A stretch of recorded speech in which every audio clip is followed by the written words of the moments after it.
your bellies are full from a great lunch. Before I get started and just kind of dive in here, I want to talk to you guys, or at least set the stage, kind of from my perspective. And when I talk about life skills for scaling, I really want you guys to maybe take a step back from everything that you maybe have been hearing over the last 2 days and really deeply reflect on yourself, because that's really the journey that I want to kind of take everyone on. One, I'm an eternal optimist. Two, I focus on the A, not the F. And what I mean by that is I have 4 sons. When they all bring home their report cards, we don't ever talk about the Fs. We just talk about the A's. And the reason why we only talk about the A's is because my sons, just like human beings, are doing things around those grades that have very positive attributes.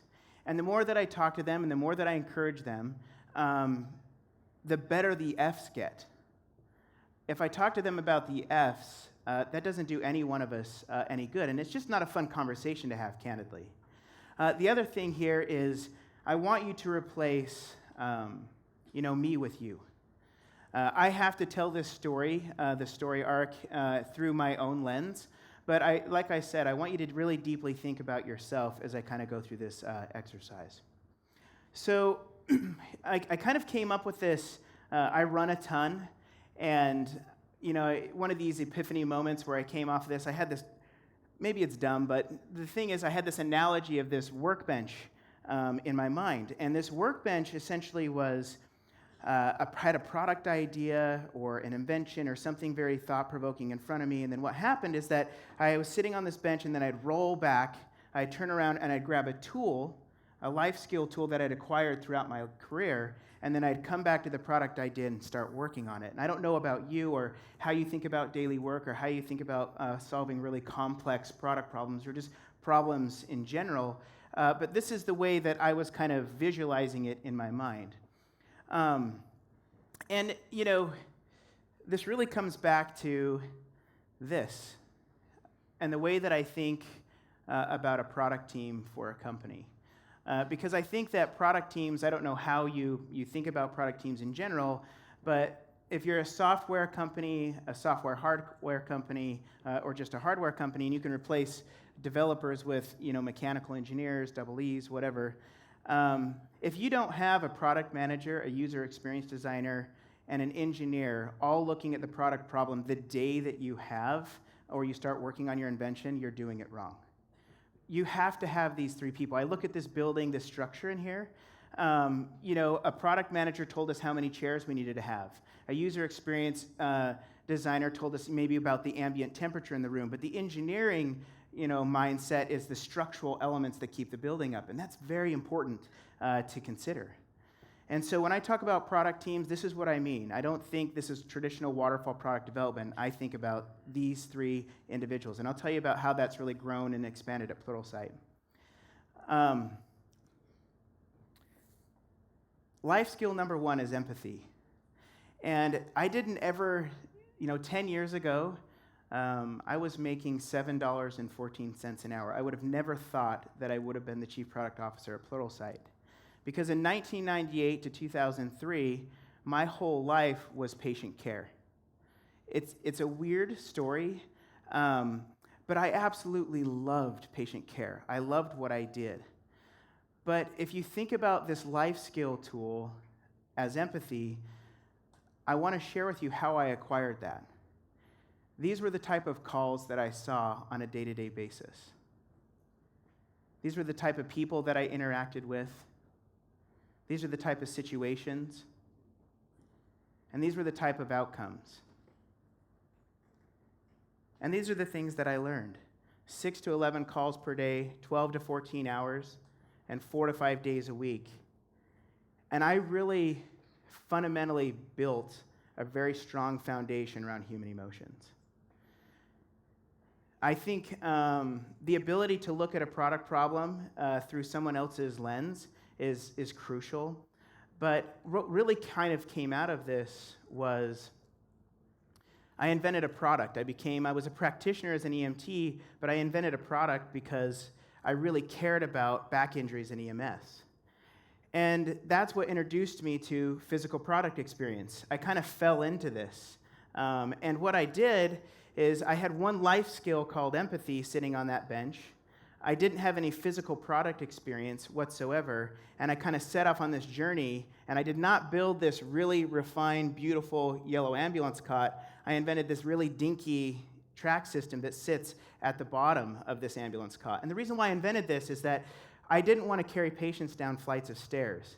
But the issue with this is that I focused on me, not we. If I just would have called a New York City paramedic, I actually would have found out that a track system sitting on the bottom of an ambulance cot could have never worked. I mean, Ireland's a perfect spot, really narrow stairwells. In New York, it's 28 inches wide, so I could actually never get an ambulance cot down a flight of stairs. So the result of this was terrible. I had raised millions of dollars. I thought that I had just, figured out the best solution on the planet, and really, in actuality, I just didn't talk to any users. And this is really where directed discovery, where this user experience or user-centered design product development methodology came to fruition. And what happened is I brought in a domain expert, Ann Allen. She was running all of these hospitals, and she looked at this track system. When she looked at the track system, she's like, well, Nate, I have to get 800 patients down flights of stairs if we were to vertically evacuate a hospital. I can't use an ambulance cot with tracks. But I do need to still solve that problem. And this is where something pivotal happened for me. It was kind of the culmination of these two products. So the correct implementation on the left-hand side of the screen is called the Pluralsight. That's a hospital evacuation sled. That was the pivot from the cot to tracks. Ended up, being a slide in the hospital space. So I didn't even end up in EMS. But the correct implementation of tracks was tracks on a chair. If I would have really thought about that, and the thing is that we use dining room chairs to carry patients down flights of stairs all the time, but I just didn't think about putting tracks on a chair. I actually had to talk to, hundreds of paramedics to come up with a device like this. So now I have physical product experience. I have empathy. The next thing is mastering company cultures. When I started out at Paramed, and this is the timeline, it was a very small startup. When we grew that company, it grew very quickly. The Pluralsight sits in 70% of the hospitals in the United States right now. And that company eventually got acquired by Stryker Medical, a Fortune 100 in 2009. And then I kind of got the hardware and software piece. Well, the thing is at Stryker, I learned that $9 billion organization behaves much differently than my small little startup did in Salt Lake City, Utah. And I learned a ton about kind of the political warfare that happens in those companies. And so as you kind of step back and you think about your individual careers wherever you are, I think it's pivotal to understand kind of where you get dropped into that and kind of where you fit in along that path. And then, you try and align your best interests to move the company forward. Bright face, and if you can kind of see what I'm doing here, hardware startup, hardware, software. And then I went to an old 90-year-old company to try and disrupt that organization, and then over to Pluralsight, which is a growth tech company. So these are the things that I learned. How to navigate political warfare in large companies, experiment. Just get out of the guessing game, get out of the conjecture game, and get in front of users. I learned how to develop hardware at scale. Going to Stryker was just an outstanding experience to build products around the world. And then really how to build cross-functional, co-located product development teams. So moving on to the last piece, which is software development experience. I'm showing this screen intentionally to kind of show you that I just had a ton of failures. But it's about at-bats. It's about taking the risk to put yourself out there and be willing to fail. I failed at so many software development startups. I really cut my teeth. I spent a ton of my own money on several occasions and just had a tremendous amount of failures. But the things that succeeded were just outstanding. We built a company called CycleFace, which is an online subscription service, and we got to sell that to Strava. It was a much different acquisition than the hardware to Stryker. That was not a super fun acquisition from a company dynamics, but the acquisition through Strava was phenomenal. It was absolutely great company culture fit.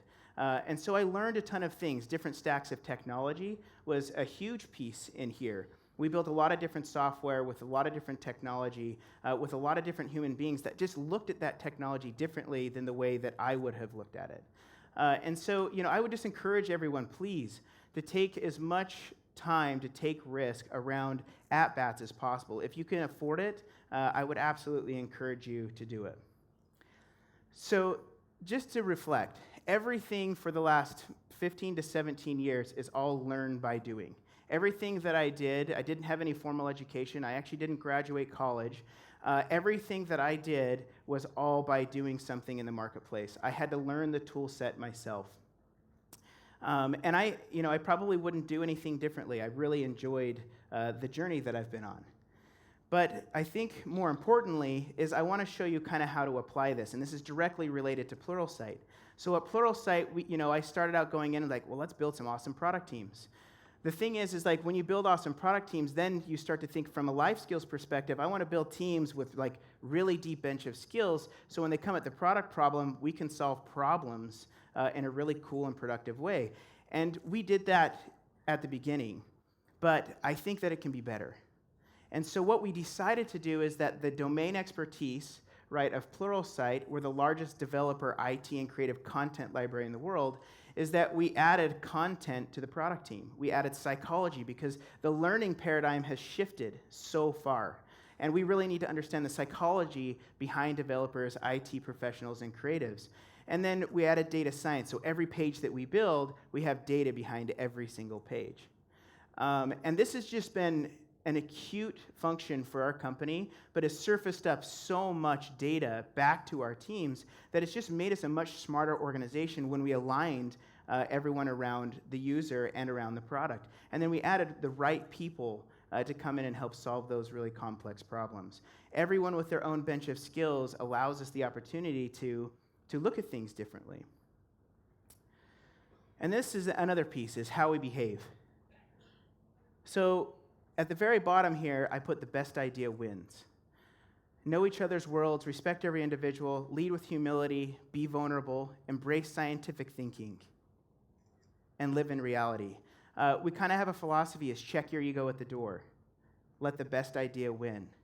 And don't try and mow other people's lawns with their style of thinking. Just help people understand your point of view and explain the why behind what we're doing. And establish ground rules. So I talk about this a ton, about vision versus ideas. At Pluralsight, our mission and our vision, right, is to democratize professional technology learning.